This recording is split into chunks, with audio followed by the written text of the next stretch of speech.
فأعوذ بالله من الشيطان الرجيم بسم الله الرحمن الرحيم والذين إذا فعلوا فاحشة أو ظلموا أنفسهم ذكروا الله فاستغفروا لذنوبهم ومن يغفر الذنوب إلا الله ولم يصروا على ما فعلوا وهم يعلمون صدق الله مولانا العظيم۔ بارگاہ رسالت معاب صلی اللہ علیہ وسلم میں درود پاک کا ہدیہ پیش کریں۔ اللہم صلی علی سیدنا و مولانا محمد معدن الجود والکرم وآلہ واصحابہ الکرام وابنہ الکریم وبارک وسلم صلاة دائمة سرمدا ابدا۔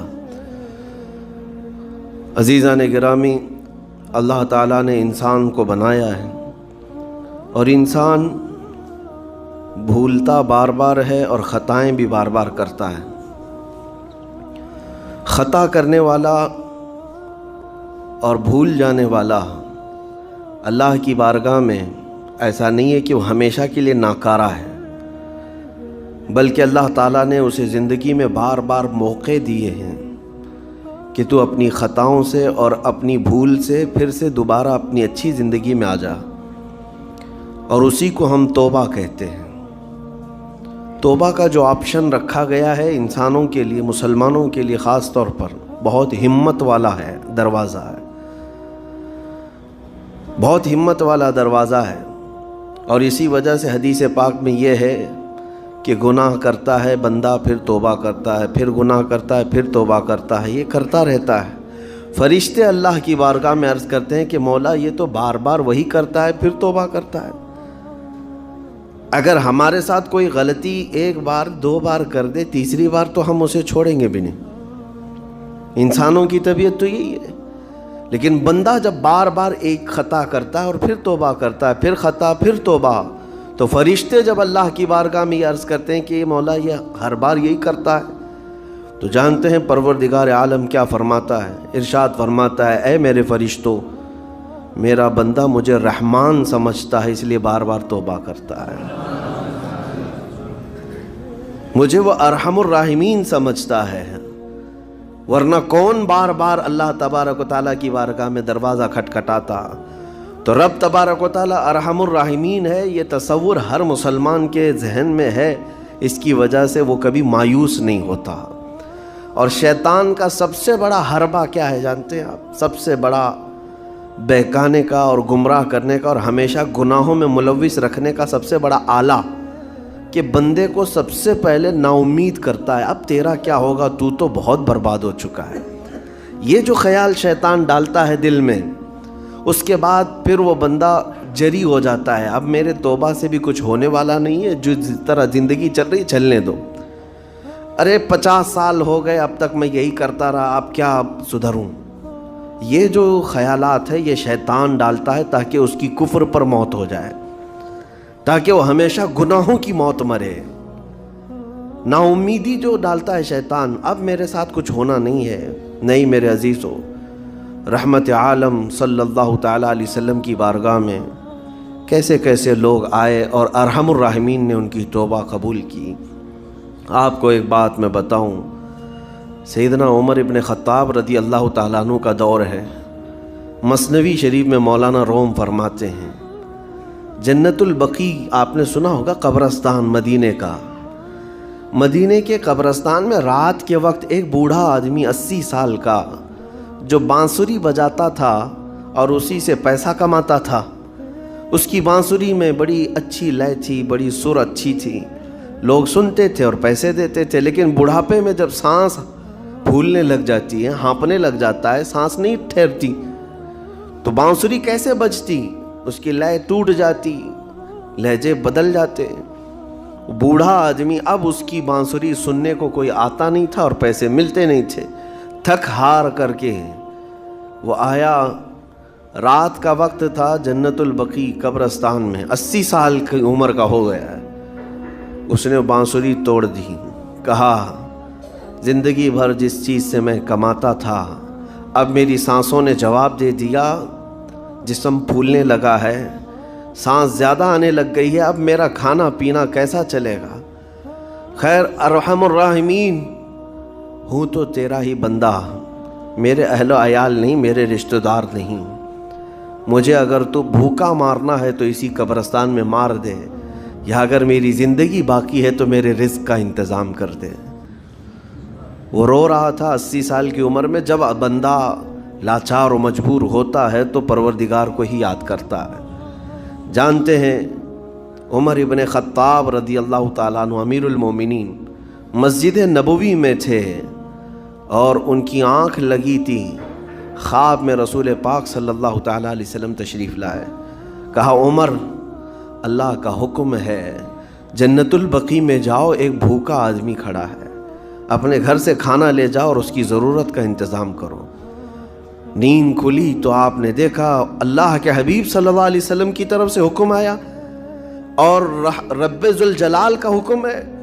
گھر سے عمدہ کھانا لیا، توشادان لے کر کے، کچھ مال و متاع بھی لے کر قبرستان میں گئے، ڈھونڈا کون ہے یہاں پر، تو دیکھا کہ ایک ہانپتا کانپتا ہوا 80 سال کا بوڑھا روتا ہوا نظر آیا۔ امیر المومنین اپنے ہاتھ میں توشادان لے کر اس کے قریب گئے، کہا تو بھوکا ہے؟ کہا ہاں بھوکا ہوں۔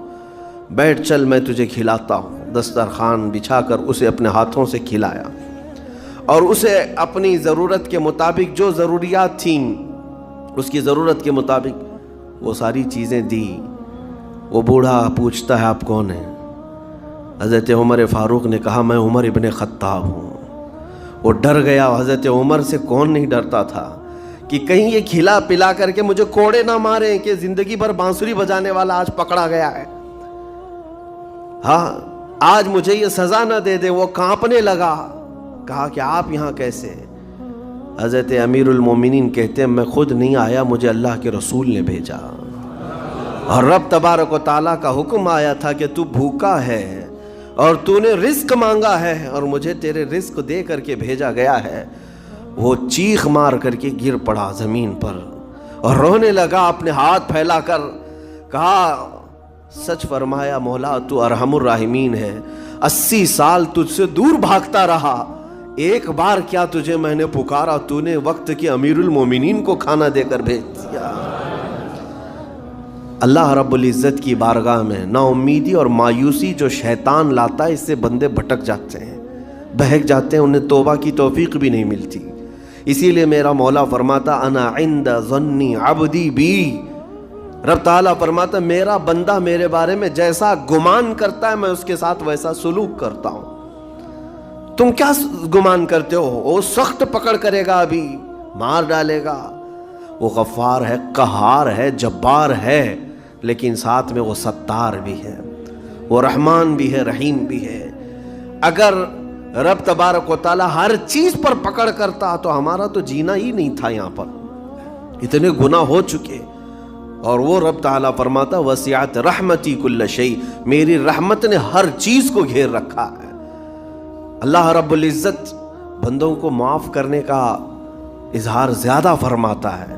اور جانتے ہیں آپ گناہ جب عام ہوتے ہیں، میں آپ کو اپنے گھر کی بات بتا دوں، میرے گھر میں آپ 4 دن کے مہمان بن کر کے آئے ہیں، کبھی میری کھڑکی توڑ رہے ہیں، کبھی دروازہ توڑ رہے ہیں، کبھی ہمارے گھر کے برتن پٹک رہے ہیں، کبھی فرشی اکھاڑ رہے ہیں، کب تک برداشت کروں گا؟ آپ کو نکال کر باہر کر دیں گے، مہمان نہیں، یہ بلا ہو گئی ہے، گھر سارا اجاڑ رہا ہے۔ ایک چیز پر چھوڑ دیا جائے، 2 چیز پر چھوڑ دیا جائے، یہ انسانوں کی فطرت ہے، انسانوں کی فطرت۔ لیکن رب کائنات اپنی کائنات میں ہم بندوں کو اتارا ہے، ہم نے کیا نہیں بگاڑا، اس اپنے گناہوں سے اس کی زمین کو لال کر دیا، ہاں اس کی نافرمانی سے ہم نے اس کائنات کے رنگ کو بدل دیا۔ کھلے عام گناہ، ننگا پن، بے حیائی، عیاشی، سب کچھ ہوتا رہا۔ اس کی کائنات ہے، اس کی زمین ہے، اس کی سلطنت ہے۔ اور ان گناہوں کی وجہ سے جانتے ہیں آپ، سمندر اللہ کی بارگاہ میں عرض کرتا ہے کہ مولا تو مجھے اجازت دے دے، میں ایسی طغیانی لاؤں گا کہ یہ سب ہلاک ہو جائیں گے۔ ہوائیں اللہ سے اجازت مانگتی ہیں، تو مجھے شدت دے دے، میں اتنا تیز اڑاؤں گی کہ ان کے پرخچے اڑ جائیں۔ لیکن جانتے ہو اللہ کی طرف سے جواب کیا آتا ہے؟ سمندر کو بھی رب تعالیٰ فرماتا ہے، ہواؤں کو بھی کہتا ہے رب تعالیٰ رک جاؤ، میں میرے بندوں کے انتظار میں ہوں، میرے بندوں کی توبہ کے انتظار میں ہوں کہ میرے بندے میرے پاس لوٹ آئیں گے۔ اسی لیے اللہ کے حبیب صلی اللہ تعالیٰ علیہ وسلم ارشاد فرماتے ہیں، اللہ تعالیٰ کو سب سے زیادہ خوشی کس بات کی ہوتی ہے جانتے ہیں؟ رب تعالیٰ اپنے بندوں سے کب خوش ہوتا ہے؟ مثال دے کر کے میرے آقا نے فرمایا، مثال دے کر سمجھایا، صحرا میں، ڈیزرٹ میں ریتیلے میدان ہوتے ہیں، اس کا سفر بڑا ڈینجر ہوتا ہے۔ آج بھی ڈیزرٹ ہیں بہت سارے، سہارا ڈیزرٹ کا نام سنا ہوگا آپ نے۔ ہم گئے ہیں 200-250 کلومیٹر تک آپ چلتے رہو گاڑی، نہ ایک درخت نظر آتا ہے، نہ پہاڑ نظر آتا ہے، نہ گھر نظر آتا ہے، کچھ بھی نہیں۔ اس طرف میدان ریت کا اور آسمان لگا ہوا دکھتا ہے، ادھر بھی آسمان، تنہا ہم اکیلے نظر آتے رہتے ہیں۔ صحرا کا جو سفر ہوتا ہے بہت کٹھن ہوتا ہے۔ نبی پاک صلی اللہ تعالیٰ علیہ وسلم مثال دیتے ہوئے ارشاد فرماتے، ایک بندہ اپنی اونٹنی لے کر، اس پہ ساز و سامان لے کر کھانے پینے کا صحرا کے سفر پر تھا، اور صحرا میں کھانا پانی بہت مقدار میں لی جاتی ہے کیونکہ کچھ ملتا نہیں، اور جلد سے جلد وہاں سے سفر گزار کر کے آنا۔ ایک بار اگر راستہ بھٹک گیا موت ہو جاتی، وہاں پہ راستہ ملے گا نہیں، جس طرف بھی جاؤ تو لگے گا سیدھا ہی چل رہا ہوں، ڈائریکشن ہی نہیں پتا ہوتے صحرا میں۔ حضور پاک صلی اللہ علیہ وسلم فرماتے ہیں، ایک بندہ صحرا کے سفر میں اپنی اونٹنی کے ساتھ ساز و سامان لے کر سفر پر تھا، بیچ راستے میں اسے نیند آئی، سویا، سو کر کے اٹھا تو دیکھا اس کی اونٹنی ساز و سامان کے ساتھ غائب ہے، صحرا میں، بیچ صحرا میں۔ اب جو سواری تھی وہ غائب ہے، کھانا پانی تھا وہ غائب ہے، کچھ نہیں ہے ساتھ میں۔ گھبرا گیا، پریشان ہوا، اپنی اونٹنی کو ڈھونڈتا ڈھونڈتا تھک گیا، کبھی ادھر کبھی ادھر، کبھی ادھر کبھی ادھر، ہر جگہ کہیں کوئی نشان نظر نہ آئے۔ اور جب سواری نہیں ہے تو اب کئی 100 کلومیٹر کا بغیر کھانے پینے کے کیسے سفر کرتا؟ تھک ہار کر کے دوسرا دن ہو کہ تیسرا دن ہو، ایک جگہ وہ بندہ سو گیا، پھر سے سو گیا، اب راستہ بھی نہیں ملتا۔ سویا تو نیند سے اٹھا جب تو دیکھا اس کی اونٹنی بھی موجود ہے، اس کا ساز و سامان بھی ہے۔ یہ مثال ہے، یہ مثال ہے۔ میرے آقا صلی اللہ علیہ وسلم صحابہ سے اب پوچھتے ہیں، اے میرے صحابہ بتاؤ اس بندے کو جو صحرا میں گمشدہ اونٹنی جس کی مل جائے اسے خوشی کتنی ہوگی؟ صحابہ کہتے ہیں، یا رسول اللہ اس کی تو جان میں جان آ گئی ہوگی، کیونکہ وہ جانتے تھے صحرا کا سفر کیا ہوتا ہے۔ کہا سب سے زیادہ اسے خوشی ہوگی کہ اس کا کھویا ہوا سامان مل گیا، کھوئی ہوئی سواری مل گئی۔ میرے آقا صلی اللہ علیہ وسلم فرماتے ہیں، گمشدہ اونٹنی کے ملنے پر جیسے اس مسافر کو خوشی ہوئی، اس سے کئی زیادہ بڑھ کر کے رب تعالیٰ کو اس وقت خوشی ہوتی ہے جب ایک گنہگار بندہ واپس توبہ کر کے اس کی بارگاہ میں آتا ہے۔ رب تعالیٰ کی بارگاہ میں جب بندہ پلٹ کر کے آتا ہے، رب تعالیٰ فرشتوں پر اس بندے کو دکھا کر رشک کرتا ہے، ارشاد فرماتا ہے، میرا بندہ میرے پاس آ گیا، میرا بندہ میرے پاس آ گیا ہے۔ میں نے قرآن پاک کی وہی آیت تلاوت کی ہے جس میں اللہ تعالیٰ فرماتا ہے، وَالَّذِينَ إِذَا فَعَلُوا فَاحِشَةً أَوْ ظَلَمُوا أَنفُسَهُمْ ذَكَرُوا اللَّهَ فَاسْتَغْفَرُوا لِذُنُوبِهِمْ۔ یہ چوتھے پارے کی آیت ہے۔ اللہ تعالیٰ فرماتا ہے، وہ لوگ جنہوں نے برائی کر لی یا اپنی جان پر ظلم کیا، یعنی گناہ کیا، پھر اللہ کو یاد کر لیا اور توبہ کر لیا، اللہ فرماتا وَمَن يَغْفِرُ الذُّنُوبَ إِلَّا اللَّهُ، تو بتاؤ لوگوں اللہ کے علاوہ کون ہے بخشنے والا؟ لیکن شرط رب تعالیٰ یہ فرماتا وَلَمْ يُصِرُّوا عَلَى مَا فَعَلُوا وَهُمْ يَعْلَمُونَ، لیکن ایک بات ہے کہ وہ جس چیز سے توبہ کر کے آ رہے ہیں اس پر پھر مزید اصرار کر کے جمے نہ رہیں، چھوڑ دیں ایک بار، جان بوجھ کر کے پھر اس چیز پر نہ لگے رہیں۔ یہ آیت کب نازل ہوئی تھی میں آپ کو بتاؤں، 2 صحابہ تھے، دونوں گہرے دوست تھے، بہت ہی گہرے دوست، مدینے کے رہنے والے۔ اس میں سے ایک صحابی تجارت کے لیے جا رہے تھے اور ان کے گھر بار میں ان کی بیوی تھی بس، اور کچھ نہیں، تو اپنے دوست سے کہا کہ میں جا رہا ہوں، مجھے آنے میں تاخیر ہو سکتی ہے، میرے گھر پر اگر کبھی سودا سلف لانے کی ضرورت پیش آئی تو میری بیوی کو یہ پہنچا دینا ساز و سامان۔ یہ کہہ کر کے وہ تجارت پہ چلے گئے۔ جو دوست صحابی تھے، دیکھیں صحابہ کے بہت سارے کام امت کے لیے درس ہیں، قیامت تک آنے والے مسلمانوں کے لیے وہ مشعل راہ ہیں۔ تو وہ جو دوست صحابی تھے سودا سلف لے کر کے گھر جایا کرتے تھے اپنے دوست کی بیوی کو پہنچانے کے لیے۔ ایک دن ایسا ہوا کہ شیطان نے ورغلایا اور سودا سلف سامان لے کر گھر گئے۔ ان کی خاتون باہر آئی دوست کی، انہوں نے اس خاتون کا صرف ہاتھ پکڑ لیا اور وہ عورت چونکہ مدینے کی رہنے والی صحابیہ ہیں، اپنا ہاتھ تو چھڑا لیا لیکن وہ چیخ مار کر رونے لگی کہ جس پر میرے شوہر نے سب سے زیادہ اعتماد کیا، تم تو جگری دوست بھائی کی طرح تھے، ہاتھ کیسے بڑھا دیا؟ تو اس صحابی کو فوراً احساس ہو گیا کہ میں بہت بڑی خطا کر گیا، میرے بھائی اور میرے دوست کی امانت میں نے خیانت کر دیا، اس نے مجھ پر بھروسہ کیا تھا اور اس کی بیوی کا میں نے ہاتھ پکڑ لیا۔ بس اتنی سی بات تھی، وہ خاتون بھی رونے لگ گئی کہ میرے ساتھ کیا ہوا، یہ صحابی بھی رونے لگ گئے، احساس فوراً ہو گیا کہ میں نے غلط کیا ہے، سودا سلف لانے کے وقت مجھ سے غلطی ہو گئی، خطا ہو گئی۔ اب اس خطا کی وجہ سے وہ کرتے کیا، ان کو تو ڈر یہ تھا کہ میں اپنے دوست کو منہ دکھانے کے بھی قابل نہیں اور نہ ہی میں یہ چیز کسی کے سامنے ذکر کر سکتا ہوں، کیا کروں؟ تو مدینہ چھوڑ کر کے چلے گئے پہاڑیوں میں، اور بغیر کھانا پانی سب کچھ بھی نہیں تھا، پہاڑیوں کے بیچوں بیچ رہنے لگے اور صرف روتے تھے اور گر جاتے تھے، اور کمزوری آ گئی جسم میں، اٹھنے پھرنے کی بھی طاقت نہیں تھی۔ اب وہ دوست ان کے صحابی تجارت سے واپس آئے، گھر میں آتے ہی ان کی خاتون نے بتا دیا کیا معاملہ پیش آیا۔ وہ بہت جلال میں آئے اور کہا کہ میرا دل ٹوٹ گیا، آج میری کمر ٹوٹ گئی، جس کے ساتھ ہم نے پوری زندگی بتائی آج اس نے میری عورت کے ساتھ ایسا کیسے کیا؟ بہرحال انسان ہے، خطا ہوتی ہے، انسان ہے، بھولنا اور خطا کرنا اس کی عادت ہے۔ اب ان کو دل میں تو بہت تکلیف ہوئی، کروں کیا؟ لیکن وہ صحابی تھے، انہوں نے کہا یہ معاملہ سیدھے حضور پاک کی بارگاہ میں رکھتا ہوں، کہا کہ میں سزا دوں گا یا پھر جو ہے ان کے لیے جو قرار واقعی چیز ہوگی وہ دلا کر رہوں گا۔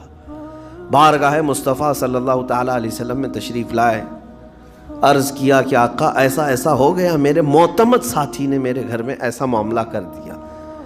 نبی پاک صلی اللہ تعالیٰ علیہ وسلم غمگین ہو گئے کہ ان دونوں کے درمیان ایسا کیسے ہو گیا۔ پھر تھوڑی دیر کے بعد رحمت عالم صلی اللہ علیہ وسلم جو غیب داں نبی ہیں، ہر چیز کو جانتے بلکہ اپنے امتیوں کے احوال سے باخبر رسول ہیں، نبی پاک صلی اللہ تعالیٰ علیہ وسلم اپنے اس غریب صحابی کے حالات معلوم کیے، پتہ چلا کہ وہ تو گھر بھی چھوڑ دیا، مدینے بھی چھوڑ دیا، پہاڑیوں میں جا کر کے پناہ لے کر کے اکیلا تنہا رہ رہا ہے۔ اللہ کے نبی صلی اللہ تعالیٰ علیہ وسلم اپنے اس غریب امتی صحابی کے حالات معلوم کرنے کے بعد اللہ کریم کی بارگاہ میں عرض کرتے ہیں کہ مولا تو فیصلہ سنا دے۔ اللہ تعالیٰ نے آیت نازل فرمائی، جو آیت میں نے آج آپ کے سامنے تلاوت کیا۔ اللہ تعالیٰ فرماتا ہے والذین اذا فعلوا فاحشۃ او ظلموا انفسهم، جن لوگوں نے گناہ کر لیا یا اپنی جان پر ظلم کیا ہے، پھر ذکروا اللہ فاستغفروا لذنوبہم، اللہ کو پھر جلدی یاد کر لیا اور توبہ کر لیا، رب تعالیٰ فرماتا ومن یغفر الذنوب الا اللہ، محبوب بتاؤ اللہ کے سوا کون ہے گناہوں کی بخشش کرنے والا؟ اللہ تعالیٰ ان کے گناہوں کو معاف کر دیتا ہے جو فوراً اپنے گناہ کے بعد یاد کر لیتے ہیں کہ مجھ سے خطا ہوئی ہے۔ رسول کریم صلی اللہ تعالیٰ علیہ وسلم نے اس صحابی کو بتایا تیرے بھائی سے بھول ہوئی، خطا ہوئی، لیکن رحمان نے اس کی بخشش کا مژدہ قرآن میں سنا دیا کہ وہ باز آ گیا اور توبہ کر رہا ہے، لہٰذا تیرے لیے بھی یہ زیب نہیں دیتا کہ تو اب کوئی انتقام لے، تو اپنے دل سے معاف کر۔ یہ صحابی تھے، اللہ کے نبی صلی اللہ علیہ وسلم کے پروردہ تھے، نفسانیت اور خواہشات کے نہیں۔ یہ فوراً گئے اور اپنے اس جگری دوست کو، اپنے اس بھائی کو ڈھونڈتے ہوئے پہاڑیوں کے بیچوں بیچ جا کر کے دیکھا، ان کی حالت بہت خستہ تھی، کمزور ہو گئے تھے، اور روتے روتے اتنا تھک گئے تھے، نہ کھانا ہے نہ پانی ہے، بس یہ کہ ان سے خطا کیا ہوئی تھی، اپنے دوست کی عورت کا ہاتھ پکڑ لیا تھا، بس میرے عزیزو اس سے بڑا نہیں۔ ہاتھ پکڑنے پر ان کو اس قدر احساس تھا کہ مدینہ چھوڑ دیے۔ لوگ یہاں پورے کے پورے گناہ میں ڈوب جاتے ہیں، زنا میں ڈوبتے ہیں، انہیں احساس تک نہیں۔ یہ صحابی گئے، اور جیسے ہی یہ گئے تو وہ ہوش میں آئے اور رونے لگے کہ میرا بھائی آ گیا اور اب شاید یہ انتقام لے گا، بدلہ لے گا، مجھے مار ڈالے گا، کیونکہ میں نے اس کا اعتماد توڑا، اس کا بھروسہ ختم کیا۔ لیکن یہ صحابی گئے اور ان کا ہاتھ پکڑا اور اپنے سینے سے لگایا، کہا کہ تو بھی ابن آدم ہے، میں بھی ابن آدم ہوں، انسان ہے، خطا ہو گئی، لیکن بشارت ہے تجھے کہ اللہ نے قرآن میں محبوب کی بارگاہ میں آیت اتاری، تیری بخشش کا پروانہ اتار دیا۔ وہ اس قدر خوش ہوئے کہ اس صحابی کو تھام لیا اور کہا میں تو مایوس ہو کر پورے گھر بار سب چھوڑ کر کے آیا تھا، لیکن میرا رحمان خدا بندوں کو کبھی چھوڑتا نہیں، کبھی اکیلا ہونے نہیں دیتا، وہ مایوس نہیں کرتا۔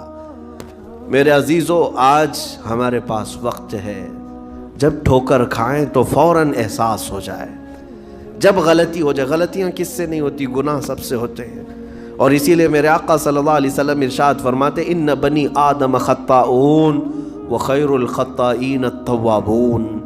آدم کی ساری اولاد خطا کرتی ہے، یعنی آدمی سب خطا کرتے ہیں، لیکن بہترین خطا کرنے والا وہ ہے جو خطا کرتے ہی توبہ کر لیتا ہے، توبہ کر لیتا ہے۔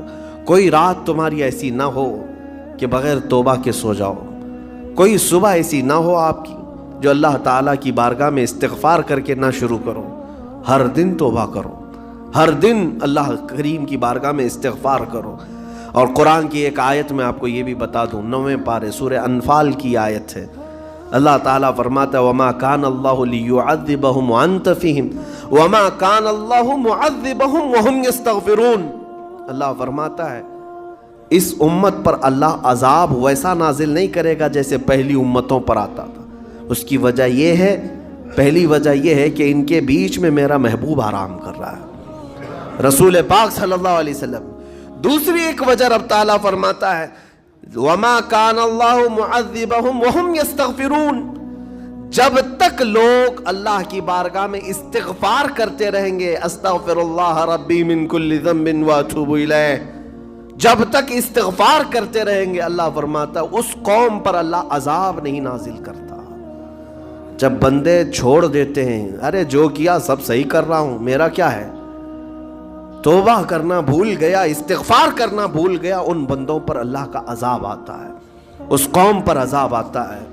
اسی لیے میں کہتا ہوں میرے عزیزو، خطائیں سب سے ہیں، ہمارے دامن کے اندر کیا کیا ہے وہ ہمیں معلوم ہے، ہمارے پروردگار کو بہت سارے راز ایسے ہیں جو اس نے چھپا رکھا ہے، بندوں کے اوپر پردہ ڈال رکھا ہے، اتنی باتیں کہ اگر وہ پردہ اٹھا دے تو لوگ رشتہ داروں کے سامنے بیٹھنے کے بھی قابل نہیں رہیں گے، ماں باپ دیکھ کر گھبرا جائیں گے اور اپنے گھر سے دور کر دیں، یا اگر باپ کی غلطیاں بیٹے کو پتہ چل جائے تو زندگی بھر اس کو باپ نہیں تسلیم کرے گا، وہ باپ نہیں مانے گا کہ اس کی اتنی بڑی بڑی خطائیں، لیکن وہ رحمان ہے، باپ کی عیب بیٹے سے چھپا رکھا ہے، بیٹے کے عیب ماں سے چھپا کر رکھا ہے، وہ پروردگار عالم نے پردہ رکھا ہے ہر ایک پر، لیکن اس کے باوجود بندوں کو یہ چاہیے کہ اس کی بارگاہ میں اکڑ دکھانے کی بجائے، غرور اور گھمنڈ دکھانے کی بجائے، عاجزی کے ساتھ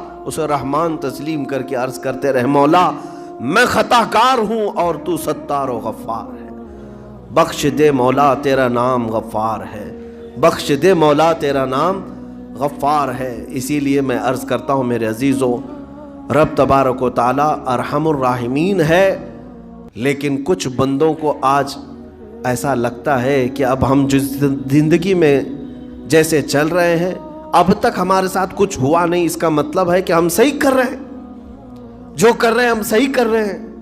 اس نے ڈھیل دے رکھی ہے، اس کا مطلب یہ نہیں کہ جو کر رہے ہیں صحیح کر رہے ہیں۔ کسی دن وہ گرفت کرنے پر آئے اور سب کے سامنے عیوب تمہارے برائیاں وہ آشکار کر دے، کھول دے، تو یہ سب سے بڑا عذاب ہے دنیا میں بھی سب سے بڑا عذاب ہے۔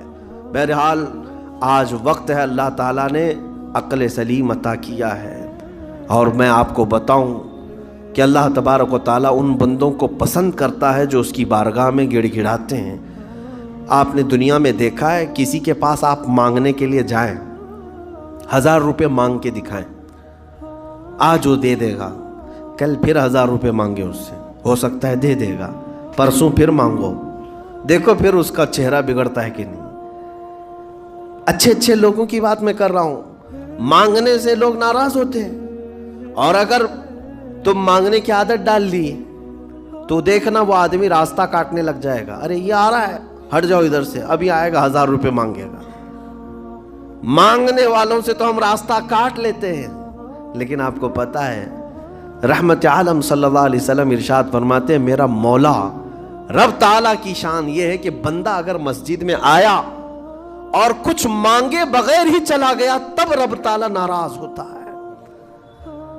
دنیا مانگنے پہ ناراض ہوتی ہے اور وہ نہ مانگنے پہ ناراض ہوتا ہے، اور ارشاد فرماتا ہے یہ بندہ آج مجھ سے کچھ